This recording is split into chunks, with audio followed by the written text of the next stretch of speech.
लूटी हुई मुल्क की जो दौलत है इसको वापस लाने के लिए जो तरजीह रखी गई है नई हुकूमत की, इस हवाले से एफबीआर ने भी एक वजाहत जारी की थी कि स्विट्ज़रलैंड हुकूमत ने स्विस बैंकों में पड़े पाकिस्तानी उमरा के जो 200 अरब डॉलर की वापसी का कोई वादा नहीं किया है।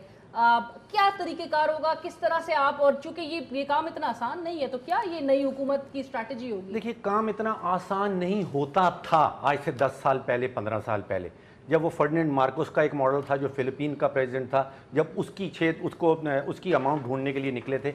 अब रिलेटिवली प्रोसेस आसान हो गया है। दुनिया में एक एंटी करप्शन वेव चल रही है। अभी हमने देखा कि सनी अबाशा जो नाइजीरिया के हुक्मरान थे, प्रेसिडेंट थे, उनका कोई $2 बिलियन से ज़्यादा वापस आया है। और उसने अलीना एक बड़ा मॉडल सामने आया है।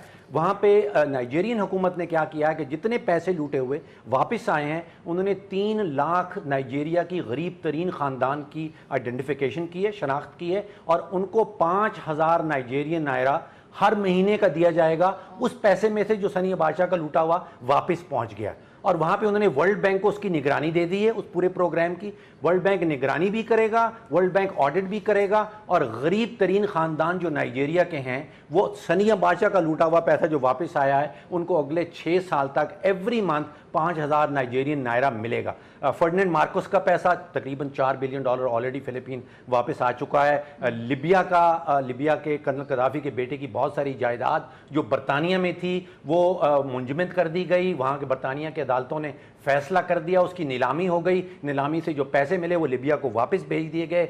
यूक्रेन के कोई $1.5 से $2 बिलियन जो वहाँ पे लूटा गया था। मॉडल्स बहुत सारे सामने आ रहे हैं, पिछले 3-4 सालों में आ रहे हैं, और मॉडल अब हमने अपनाना है। हमें वो we don't have to reinvent the wheel already exist. जो मॉडल हमारे सामने हैं उनकी हमने कॉपी करनी है और इस तरफ बढ़ना है।